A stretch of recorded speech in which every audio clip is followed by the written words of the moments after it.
கர்த்தருடைய பரிசுத்த நாமத்திற்கு மகிமை உண்டாவதாக. வெளியேற பெற்ற முத்துக்களை வைரங்களையும் கர்த்தர் தாமே உங்களை அதிகமாக ஆசீர்வதித்திருக்கின்றார். சென்ற பதிவிலே 2 பதிவில் நாம் மோசேயை தேவன் எப்படியாக ஒரு ஆண் பிள்ளையை தேவன் அம்ரானுக்கு கொடுத்து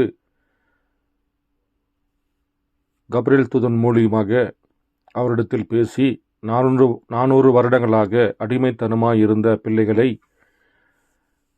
யாத்திராகமம் 3ஆம் அதிகாரம் 8ஆம் வசனத்தின் பிரகாரம் யெகோவா தேவன் கீழே இறங்கி வந்து மோசேயாக நின்று கொண்டு இஸ்ரவேல் ஜனங்களை வழிநடத்தினார் என்பதை பற்றி பார்த்தோம்.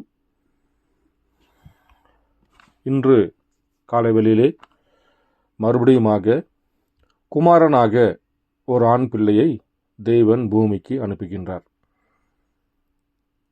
தேவன் தன்னுடைய திட்டங்களை பூமியிலே 3 கட்டங்களாக பிரித்து, ஒன்று பிதாவாகவும், இன்னொன்று குமாரனாகவும் மற்றும் பரிசுத்த ஆவியாகவும் தேவன் 3 காலகட்டங்களை தேவன் பிரித்து கொள்கிறார்.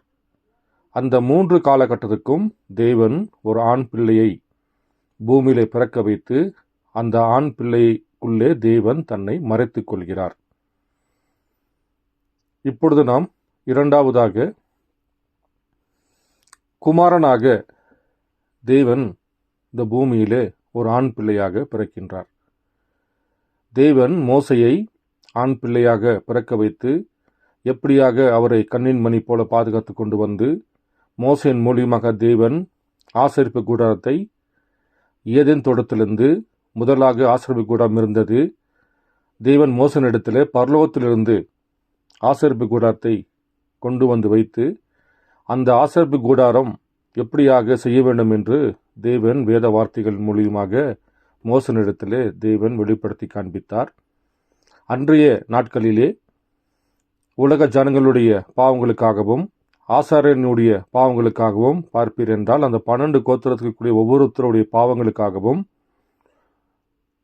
ஆசாரியனிடத்தில் செல்லுகின்ற பொழுது முதலில் ஆசாரியன்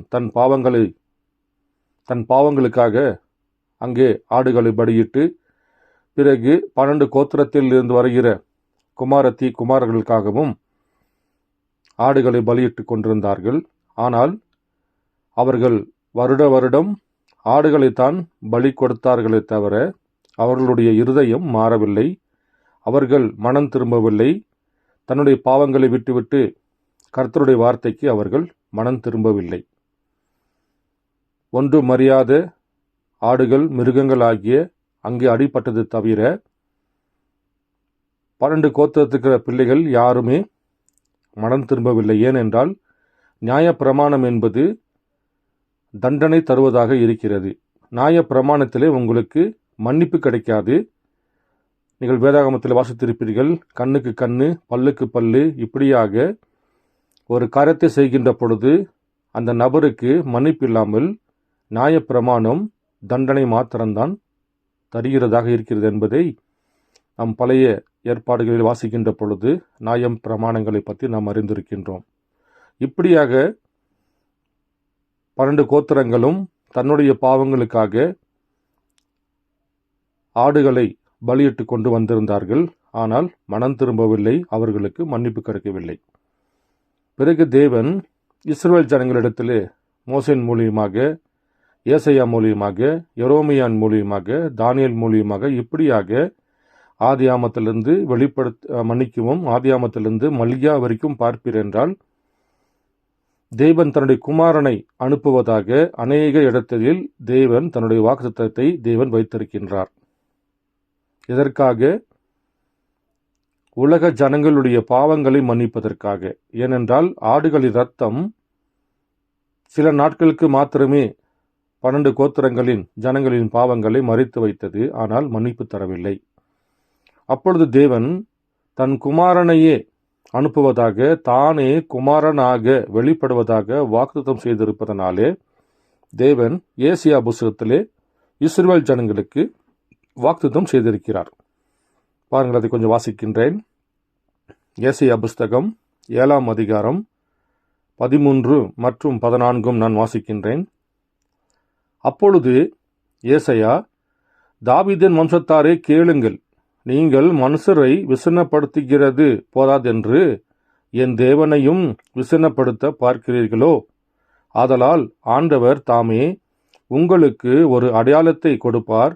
இதோ, ஒரு கன்னிகை கர்ப்பவதியாகி ஒரு குமாரனை பெறுவாள். அவருக்கு இம்மானுவேல் என்று பெயரிடுவாள். பாருங்கள், இங்கே தேவன் சொல்கிறார், நீங்கள் மனுஷனை விசாரணைப்படுத்துவதும் இல்லாமல் தேவனையும் நீங்கள் விசாரணைப்படுத்துகிறீர்களா?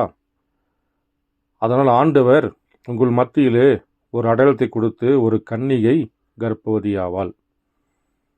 பாருங்கள், எங்கேயுமே ஒரு பெண்ணு தானாக ஒரு குழந்தையை பெற்றுக்கொள்ள முடியாது. ஜனங்கள் பூமியில பிறப்பது ஒரு தாயும் தகப்பனும் அன்பினாலே தான் அவர்கள் ஒரு குழந்தையை பெற்றெடுக்க முடியும். ஆனால் இங்கேயோ இணை சேர்க்கை இல்லாமல் பசுத்த ஆவியினாலே ஒரு குழந்தை பிறக்கிறது. அந்த குழந்தை எப்படி இருக்கும் என்று சொல்கிறது. நான் கொஞ்சம் வாசிக்கிறேன். ஏசாயா புஸ்தகம் 9ஆம் அதிகாரம் 6ஆம் வசனத்தை வாசிக்கிறேன். நமக்கு ஒரு பாலகன் பிறந்தார், நமக்கு ஒரு குமாரன் கொடுக்கப்பட்டார். கர்த்தத்துவம் அவர் தோளின் மேலே இருக்கும். அவர் நாமம் அதிசயமானவர், ஆலோசனை கர்த்தர், வல்லமையுள்ள தேவன், நித்திய பிரபா, சமாதான பிரபு என்னப்படும். பாருங்கள், நமக்கு ஒரு பாலகன் பிறந்தார், இது முதல் வருகை. நமக்கு ஒரு குமாரன் கொடுக்கப்பட்டார், இது இரண்டாம் வருகை கொடுக்கப்படுகிற ஒரு குமாரன். அப்போ இந்த முதல் வருகையிலே தேவன்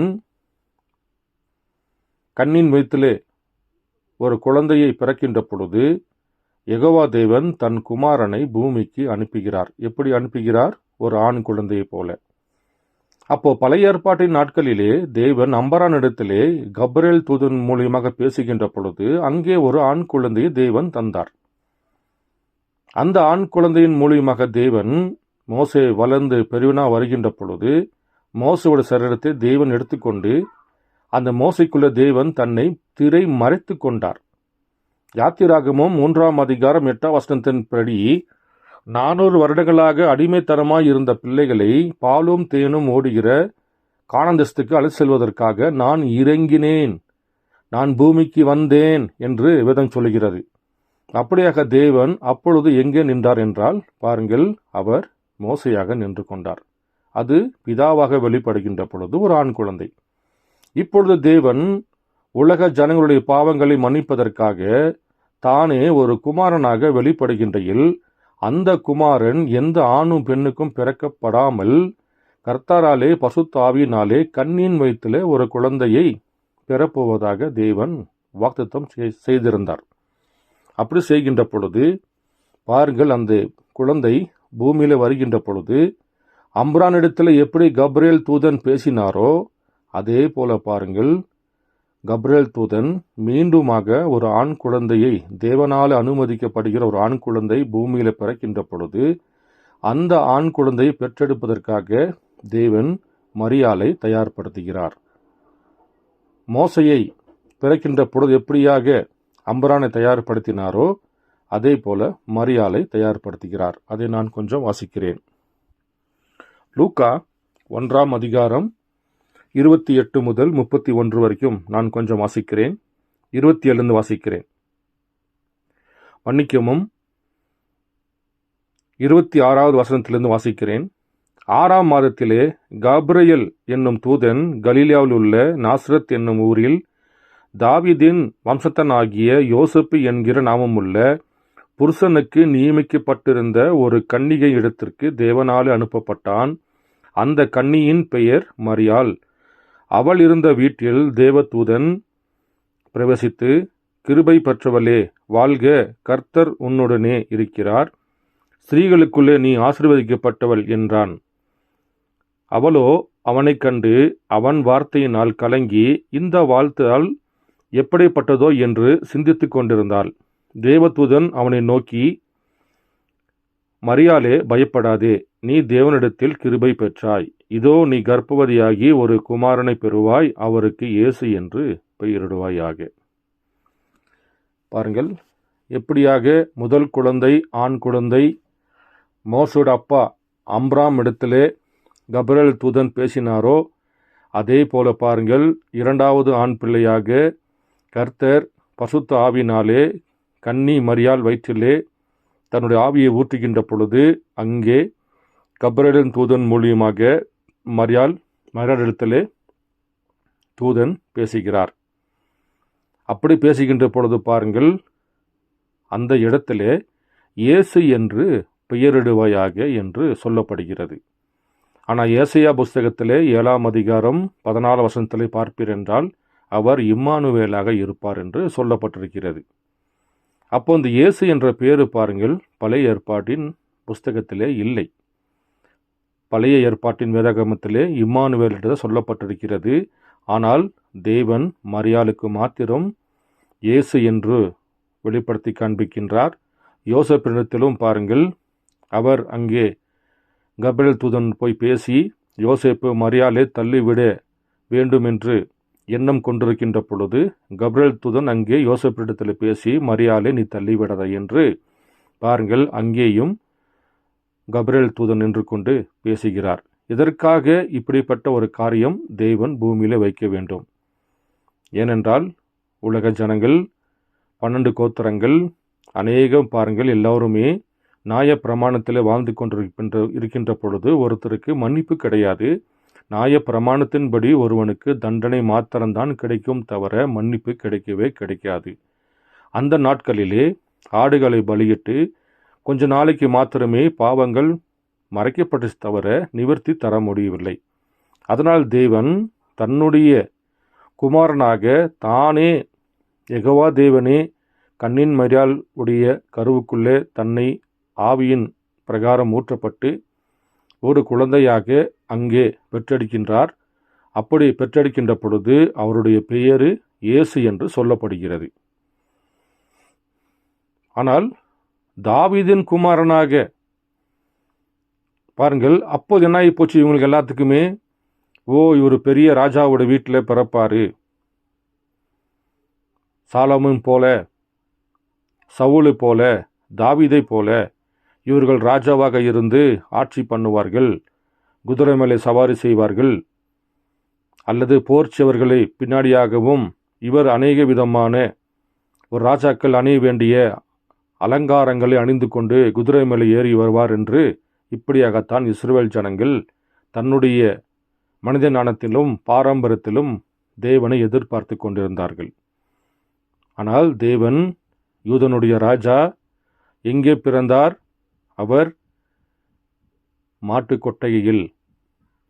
அப்போ இஸ்ரவேல் ஜனங்களுடைய பாவங்களை மன்னிப்பதற்காக தேவன் ஒரு ஆடாக பிறக்கிறார். ஏனென்றால் பழைய ஏற்பாட்டின் நாட்களிலே ஆட்டின் ரத்தம் அது மிருகத்தின் ரத்தமாக இருப்பதனாலே அவர்களுக்கு பாவ மன்னிப்பு தர முடியவில்லை. அது கொஞ்ச நாளைக்கு மாத்திரமே உபயோகப்பட்டது. ஆனால் தேவனே பூமிக்கு இறங்கி வந்து குமாரனாக வெளிப்பட்டு அவர் ஆடாக பூமியில் அடிக்கப்பட வேண்டும் என்பதற்காக அவர் பிறக்கின்ற பொழுது ஒரு ஆட்டுக்குட்டியாக இருப்பதனாலே அவர் எங்கே பிறக்க வேண்டும்? ஒரு மாட்டு தொழுவத்திலே தான் பிறக்க வேண்டும். அதுவும் அவர் எப்பொழுது பிறக்க வேண்டும்? செம்மறியாடு ஏப்ரல் மாதம்தான் அது பிறக்கும் என்று வேதம் சொல்கிறது.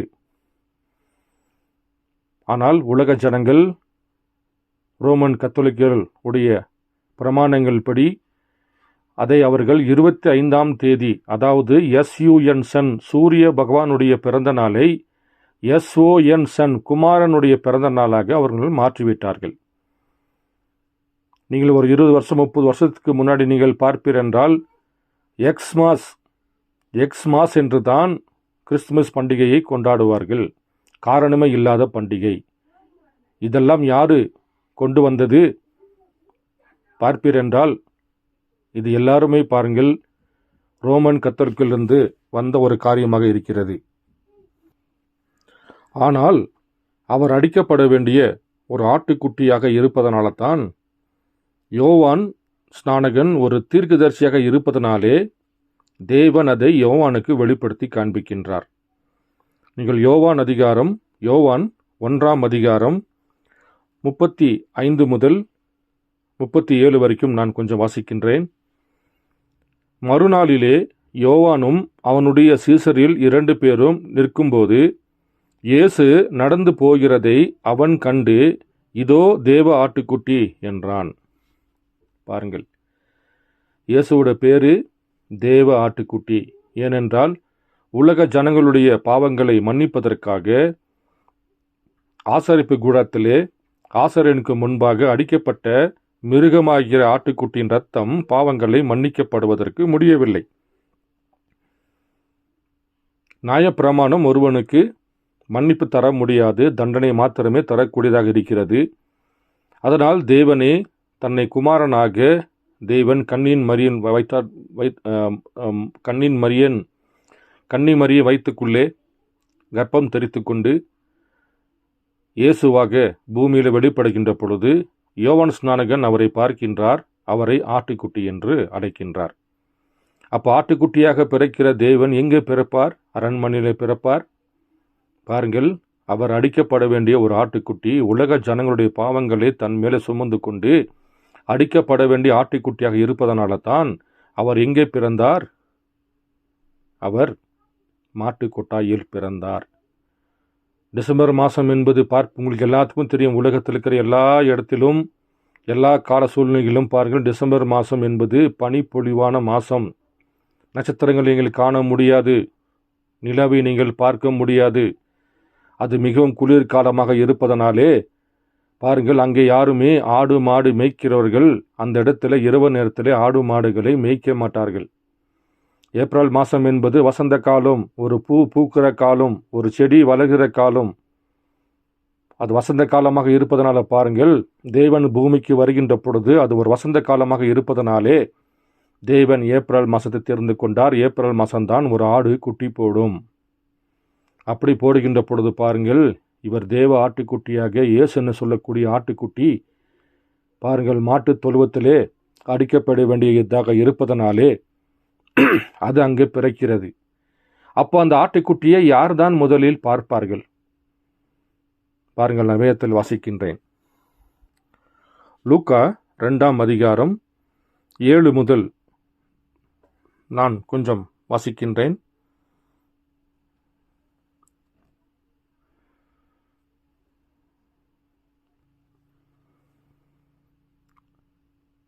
அவள் தன் முதல் பேரான குமாரனை பெற்று, அதாவது லூக்கா 2ஆவது அதிகாரம் 7 முதல் நான் வாசிக்கின்றேன். அவள் தன் முதற் பேரான குமாரனை பெற்று சத்திரத்திலே அவர்களுக்கு இடமில்லாதபடியினால் பிள்ளையை துணிகளில் சுற்றி முன்னிலையிலே கிடத்தினாள். அப்பொழுது அந்த நாட்டிலே மேய்ப்பர்கள் வயல்வெளியில் தங்கி ராத்திரியிலே தங்கள் மந்தையை காத்து கொண்டிருந்தார்கள். அவ்வேளையில் கர்த்தருடைய தூதன் அவர்களிடத்தில் வந்து நின்றான்.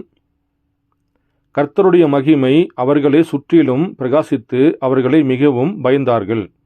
தேவதூதன் அவர்களை நோக்கி, பயப்படாதிருங்கள், இதோ எல்லா ஜனத்துக்கும் மிகுந்த சந்தோஷத்தை உண்டாக்கும் நற்செய்தி உங்களுக்கு அறிவிக்கிறேன். இன்று கர்த்தராகிய கிறிஸ்து என்னும் இரட்சகர் உங்களுக்கு தாவீதின் ஊரிலே பிறந்திருக்கிறார். பிள்ளையை துணிகளில் சுற்றி முன்னிலையில் கிடத்திருக்க காண்பீர்கள். இதுவே உங்களுக்கு அடையாளம் என்றான். அந்த சனமே பரமசேனையின் திரள் அந்த தூதனுடனே தோன்றி, உன்னதத்தில் இருக்கிற தேவனுக்கு மகிமையும் பூமியில சமாதானமும் மனுஷர் மேல் பிரியமும் உண்டாவதாக என்று சொல்லி தேவனை துதித்தார்கள். பாருங்கள், அப்போ அந்த நேரத்திலே அங்கே டிசம்பர் மாதம் என்று சொல்வோம் என்றால் பனிப்பொழிவு அதிகமாக இருக்கும், குளிர் அதிகமாக இருக்கும். அந்த நேரத்திலே பாருங்கள், ஒரு மேய்ப்பர் தன் ஆடுகளை அங்கு மந்தையை வைத்து கொண்டு மேய்க்க முடியாது. இதை நீங்கள் அநேக செய்திகள் நீங்கள் வாசித்திருப்பீர்கள். பாருங்கள், அப்போ ஏன் முதலாவது மேய்ப்பர்களுக்கு அறிவிக்கப்பட்டது? ஏனென்றால் அவர்கள் அங்கே பிறந்த அந்த குழந்தை என்பது ஒரு ஆட்டுக்குட்டியாக இருப்பதனாலே இந்த ஆட்டுக்குட்டியை பிறந்தது ஒரு மேய்ப்பருக்குத்தான் அறிவிக்கப்பட வேண்டியதாக இருந்தது. ஆனால் இன்னைக்கு ரோமன் கத்தோலிக்கல் மூலியமாக பாருங்கள், அநேக விதமான தேவனுடைய வார்த்தைகளை மாற்றி போதித்து அது காலகாலமாக அப்படியே வந்துவிட்டது. ஆனால் இந்த 3 சாஸ்திரிகள் பாருங்கள், கிழக்கிலே இருந்து இந்த ஆண் குழந்தையை பணிந்து கொள்வதற்காக கிழக்கிலே இருந்து வந்தார்கள். அவர்கள் இரவும் பகலுமாக, அதாவது இரவிலே அக்னி ஸ்தம்பத்தின் மூலியமாகவும் அவர்களை வழிநடத்தி கொண்டு வந்து அவர்கள் வந்து சேருவதற்கு 2 ஆண்டுகள் ஆகிவிட்டது. ஆனால் அநேக விதமான நீங்கள் ஜீசஸ் படத்தில் நீங்கள் பார்க்கலாம், அல்லது ஆர்சி உடைய கோட்பாடுகள் நீங்கள் பார்க்கலாம். இந்த 3 சாஸ்திரிகளும் போய் குழந்தையை வந்து தொழுது கொண்டாங்க என்று அவர்கள் பேசுவதையும் கதைகளிலும் நீங்கள் கேட்டிருக்கலாம். ஆனால் இந்த 3 சாஸ்திரிகள் கிழக்கிலிருந்து, அதாவது இந்தியாவிலிருந்து சென்ற இவர்கள் முகமதியர்கள் என்று செய்தி சொல்லுகிறது, வேதம் சொல்லுகிறது. இவர்கள் போய் செல்லுகிற வரைக்கும் பாருங்கள் 2 ஆண்டுகள் ஆகிவிட்டது. அதனால்தான் பாருங்கள், ஏரோது மன்னன் 2 ஆண்டுகளுக்கு உட்பட்ட குழந்தைகளை அவன் கொல்வதற்கு முயற்சி செய்தான். இதே அம்ரான் மூலியமாக யோசேபத்துக்கு பிறந்த ஆண் குழந்தையை 3 மாதத்தில் பாருங்கள் அவர்கள் கொல்வதற்கு முயற்சி செய்தார்கள். ஆனால் இயேசு கிறிஸ்து பூமியில பிறக்கின்ற பொழுது 2 வருஷம் கழிச்சுத்தான் ஏரோது மன்னனுக்கு இங்கே தாவீதின் ஊரிலே ஜெருசலேமிலே ஒரு இரட்சகர், ஒரு குழந்தை பிறந்திருக்கிறார் என்ற இந்த சாஸ்திரிகளுடைய மூலியமாக கேள்விப்பட்ட பிறகுதான் 2 ஆண்டுகள் கழித்து தான் பாருங்கள் அவனுக்கு தெரிந்திருப்பதனாலே 2 வயதுக்கு உட்பட்ட ஆண் குழந்தைகளை அவன் கொன்று போட்டான். ஆனால் ஆர்சி மதத்தினுடைய போதனையோ அல்லது உலகத்தில் சொல்லப்படுகிற கதைகளிலோ பாருங்கள், குழந்தையாக இருக்கின்ற பொழுதே இந்த 3 சாஸ்திரிகள் போய் தொழுது கொண்டார் என்று அநேக விதமான கட்டுக்கதைகள் இருக்கிறது. பாருங்கள், நான் உங்களுக்கு ஒரு செய்தியிலிருந்து நான் வாசித்து காண்பிக்கின்றேன். செய்தியின் தலைப்பு, யூதருடைய ராஜாவானவர் எங்கே? Where is the king of the Jews என்ற செய்தி. வருடம் பார்ப்பிரண்டால் 1958 ஆண்டு டிசம்பர் மாதம் 21ஆம் தேதி கொடுக்கப்பட்ட அந்த செய்தியில 101வது பேரா முதல் 105 வரைக்கும் நான் கொஞ்சம் வாசிக்கிறேன். இப்பொழுது அவர்கள் கிழக்கில் இருந்தனர். அவர்கள் அவருடைய நட்சத்திரத்தை மேற்கில் கண்டனர். ஆனால் நாங்கள் கிழக்கில் இருந்தபோது என்றனர். 100கணக்கான மைல்கள் பாருங்கள். எனவே அவர்களுக்கு அந்த பயணத்தை மேற்கொள்ள 2 ஆண்டுகள் தேவைப்பட்டன. உங்களுடைய சில உபதேசங்களின் அடிப்படை ஆதாரங்களை நான் அறிவேன். ஆனால் இதுவோ சத்தியமாக இருக்கிறது. அவர்கள் அந்த பயணத்தை மேற்கொள்ள 2 ஆண்டுகள் தேவைப்பட்டன. இன்றைக்கு கிறிஸ்தவர்கள் என்று அழைத்துக்கொள்ளும் இவர்கள் தங்களுடைய முன்னிலையில் சிறு குழந்தையை வைத்திருக்க அதன் அண்டை வான சாஸ்திரிகள் வருவதை போன்று கூறப்படுகின்ற விதமாக அவர்கள் ஒருபோதும் வரவில்லை. அது கிறிஸ்துவின் அர்த்தமற்ற காரியமாக உள்ளது. அவர்கள் ஒருபோதும் ஒரு முன்னிலையில் இருந்த எந்த குழந்தையிடமும் ஒருபோதும் வரவில்லை. பாருங்கள், இந்த 3 சாஸ்திரிகள் பெத்லெஹேமுக்கு போறதுக்கு 2 வருடங்கள் ஆகிவிட்டது. ஆனால் வேதத்துக்கு புறம்பான கட்டுக்கதைகளோ அவர்கள் 3 சாஸ்திரிகளும் குழந்தையாக இருக்கும்போது சென்றார் என்று அநேக கட்டுக்கதைகள் சொல்வது உண்டு. இன்றைக்கு கிறிஸ்தவர்கள் என்று அழைத்துக் கொள்ளும் இவர்கள் தங்களுடைய முன்னிலையில் ஒரு சிறு குழந்தை வைத்திருக்க அதன் அண்டை வான சாஸ்திரிகள் வருவதை போன்று கூறப்படுகின்ற விதமாக அவர்கள் ஒருபோதும் வரவில்லை. ஒரு கிறிஸ்தவனின் அர்த்தமற்ற காரியமாக உள்ளது. அவர்கள் ஒருபோதும் ஒரு முன்னிலையில் இருந்த எந்த குழந்தையிடமும் ஒருபோதும் வரவில்லை. அவர்கள் அவ்வாறு வந்தனர் என்று கூறுகிற எந்த வாக்கியமும் கிடையாது. அவர்கள் 2 வயது கொண்ட ஒரு பிள்ளையிடத்திற்கே வந்தார்கள்.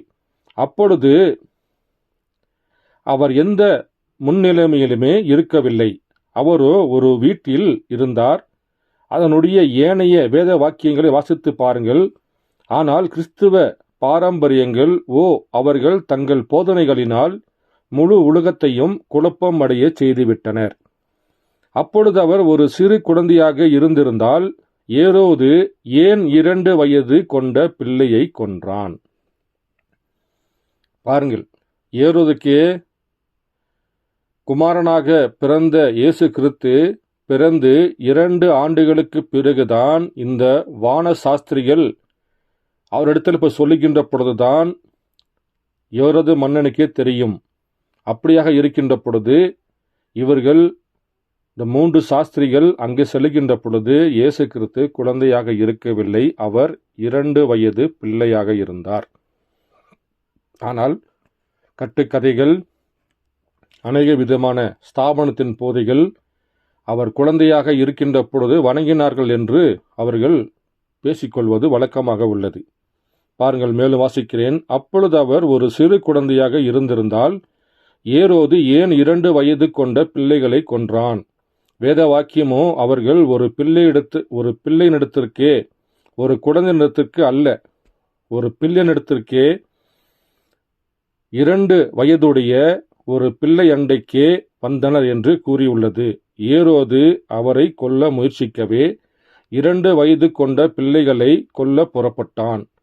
குழந்தையாயிருந்தவர்களை 2 வயது நிரம்பாத குழந்தைகளை அவன் கொன்று இருந்திருக்க மாட்டான். அவரை ஒரு முன்னிலையில் ஒருபோதும் கண்டடையவில்லை. அவர்கள் அவரை ஒரு வீட்டில் கண்டனர். அவர்கள் அந்த வீட்டுக்குள் பிரவேசித்து பிள்ளையையும் அதன் தாயுமாகிய மரியாளையும் கண்டனர். ஆனால் எப்படி அவர்கள் அதை திரித்து விட்டார்கள் என்பது நீங்களே பாருங்கள். அதில் வியப்பொன்றுமில்லையே. சில இரவுகளுக்கு முன்னர் இயேசு அந்த பரிசேயரிடத்தில், நீங்கள் உங்களுடைய பாரம்பரியங்களை கைக்கொண்டு தேவனுடைய கட்டளைகளை வியர்த்தமாக்கி விட்டீர்கள் என்று கூறினதை நான் பிரசங்கித்து கொண்டிருந்தேன்.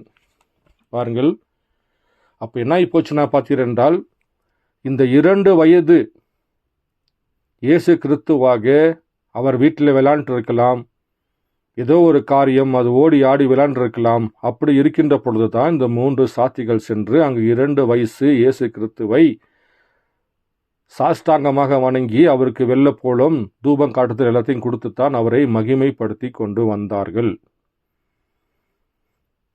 தேவன் எப்படி மோசையை வேலைக்குள்ளே வைத்து நைல் நதியில பாதுகாத்து கொண்டாரோ, அதே போல தேவன் 2 வயதுக்கு உட்பட்ட ஆண் குழந்தையை ஏரோது மன்னனுடைய சட்டம் அங்கே கொல்லுகின்ற பொழுது தேவன் அங்கே ஆண் குழந்தையை பாதுகாத்து கொண்டு அவர் சின்ன பிள்ளையாக 2 வயது பிள்ளையாக விளையாடுகின்ற பொழுதுதான் இந்த 3 சாஸ்திரிகள் போய் ராஜாவை வணங்கி கொண்டார்கள். ஆனால் உலகத்தினுடைய போதனைகள் கர்த்தருடைய வார்த்தையை மறுதலித்து அவர்கள் சொந்த உபதேசத்துக்குள் கொண்டு சென்று ஜனங்களை முதல் ஸ்டெப்பே தவறாக வழிநடத்தி விட்டார்கள். ஆட்டுக்குட்டி எப்பொழுதுதான் பிறக்கும்? ஏப்ரல் மாதத்தில் தான் பிறக்கும். ஏப்ரல் 6ஆம் தேதி தான் அவர் பிறந்தார் என்று அநேக செய்தியில் நீங்கள் வாசிக்கலாம். ஆனால் அவரை 25ஆம் தேதி பிறந்தார் என்று பாருங்கள். கட்டுக்கதைகள் மூலியமாக இன்றும் அந்த 25ஆம் தேதி கிறிஸ்துவின் பிறந்தநாள் என்று ஸ்தாபனங்கள் உலகம் பூராவுமே கொண்டாடி கொண்டு வருகிறார்கள். அதே போல இந்த சாஸ்திரிகள் இயேசு கிறிஸ்துவை பார்க்கின்ற பொழுது அவர் 2 வயது நிரம்பியுள்ள ஒரு பிள்ளையாக இருந்தார். ஆனால் அதுவும் பாருங்கள், உலக சபை ஸ்தாபனங்கள் அவர்கள் மாட்டு கொட்டாயிலே சென்று குழந்தையை வணங்கி அவருக்கு வேண்டிய வேதத்தின் பிரகாரம் வெள்ளை போலமும் தூபம் காட்டுதலும் எல்லாம் செய்தார்கள் என்று பாருங்கள் சபை ஸ்தாபனங்கள் போதித்து கொண்டிருக்கிறது. அப்போ இந்த முதல் ஸ்டெப்பே நம்ம தவறாக செல்கின்ற பொழுது, அந்த வழி தவறாக இருக்கின்ற பொழுது பாருங்கள் அநேக விதமான வார்த்தைகளுக்கும் அவர்கள் தவறாக சென்று விடுகிறார்கள். அப்போ இந்த ஆண் குழந்தை எதற்காக பிறக்க வேண்டும்? ஆடுகளின் இரத்தம் சகல பாவங்களையும் மன்னிக்கப்பட முடியவில்லை. ஆனால் யெகோவா தேவன் தானே குழந்தையாக பரிசுத்தாவியாக மரியாள் வைத்துக்கொள்ள பிறக்கின்ற பொழுது அந்த குழந்தையை பாதுகாத்து கொண்டு உலக ஜனங்களுடைய பாவங்களை மன்னிப்பதற்காகத்தான் தேவன் ஆண் குழந்தையாகிய குமாரன் எனக்கூடிய ஸ்தானத்துக்கு தேவன் இயேசு கிறிஸ்துவை அங்கு பிறக்க வைக்கின்றார். அப்போ அந்த 30 ஆண்டுகள் அவர் என்ன செய்தார்? சாதாரண மனிதனாக இருந்தார். 30 ஆண்டுகளாக இயேசு கிறிஸ்து ஆடு மேய்த்து கொண்டிருந்தார். அல்லது தன்னுடைய வளர்ப்பு தகப்பனாகிய யோசேப்புக்கு ஒரு கார்பெண்டர் வேலை செய்து கொண்டோ, ஒரு ஆணி எடுத்துக்கொண்டு அடிச்சோ, அல்லது பலகைகளை பாருங்கள் அவர் கட் பண்ணி கொடுத்தோ, அல்லது மரியாளுக்கு ஏதாவது உதவி செய்து கொண்டோ, அல்லது அவர் ஏதோ ஒரு வேலை செய்து கொண்டு தான் யெகோவா தேவன் 30 ஆண்டுகளாக சாதாரண மனிதனாக யாருக்குமே தெரியாமல் வாழ்ந்து கொண்டிருந்தார். ஆனால் யோவான் ஸ்நானகன் இயேசு கிறிஸ்து கடந்து செல்கின்ற பொழுது, இதோ உலகத்தின் பாவங்களை சுமந்து தீர்க்கிற தேவ ஆட்டுக்குட்டி என்று யோவான் ஸ்நானுக்கு தேவன் வெளிப்படுத்துகிறார். ஏனென்றால் அவர் ஒரு ஆட்டுக்குட்டியாக உலக ஜனங்களுடைய பாவங்களை மீட்டுக் கொள்வதற்காக ஒரு ஆட்டுக்குட்டியாக இந்த ஆண் குழந்தை பிறக்கிறது. பாருங்க, ஒரு ஆண் குழந்தை பிறக்கிறது. அதற்கு பழைய ஏற்பாட்டின் நாட்களிலே இம்மானுவேல் என்று பெயர் சொல்லப்படுகிறது. மரியாள் ஆகிய சபைக்கிட்ட தேவன் இயேசு என்று பெயருலக சொன்ன என்று சொல்லப்படுகிறது. ஆனால் யோவான் ஸ்நானத்தை பாருங்கள், அது ஆட்டுக்குட்டி என்று யோவான் ஸ்நானகன் தன்னுடைய சீசருக்கு வெளிப்படுத்தி காண்பிக்கின்றார். பாருங்கள், எவ்வளோ காரியங்கள் மறைக்கப்பட்டிருப்பது என்பதை நீங்கள் கொஞ்சம் சிந்தித்து பாருங்கள். அப்ப இயேசு கிறிஸ்து எதற்கு வந்தார்? ஆட்டுக்குட்டியாக உலக ஜனங்களுடைய பாவங்களை தன்மேலே சுமந்து கொண்டு பலி இடுவதற்காகத்தான் இந்த ஆட்டுக்குட்டி மாட்டு கொட்டாயில் ஆட்டுக்குட்டி எங்கே பிறக்குமோ, எந்த மாதத்தில் பிறக்குமோ, எந்த தன்மையில் இருக்குமோ அதே தன்மைதான் இயேசு கிறிஸ்துக்குள்ளே இருந்தது. பாருங்கள், அவர் வெட்டப்படுகின்ற பொழுது செம்மறியாடை போலவே பாருங்கள், அவர் தலையை குனிந்து கொண்டு அப்படியே அவர் ஏழ்மையாக தாழ்மையாக செம்மறியாடுடைய சுவாபத்தை பெற்றுக்கொண்டு பாருங்கள், அவர் எளிமையாக நடந்து சென்றார். ஏனென்றால் உலக ஜனங்களுடைய பாவங்களுக்காக அளிக்கப்படுகிற இந்த ஆண் பிள்ளை ஒரு ஆடாக பிறக்கிறது.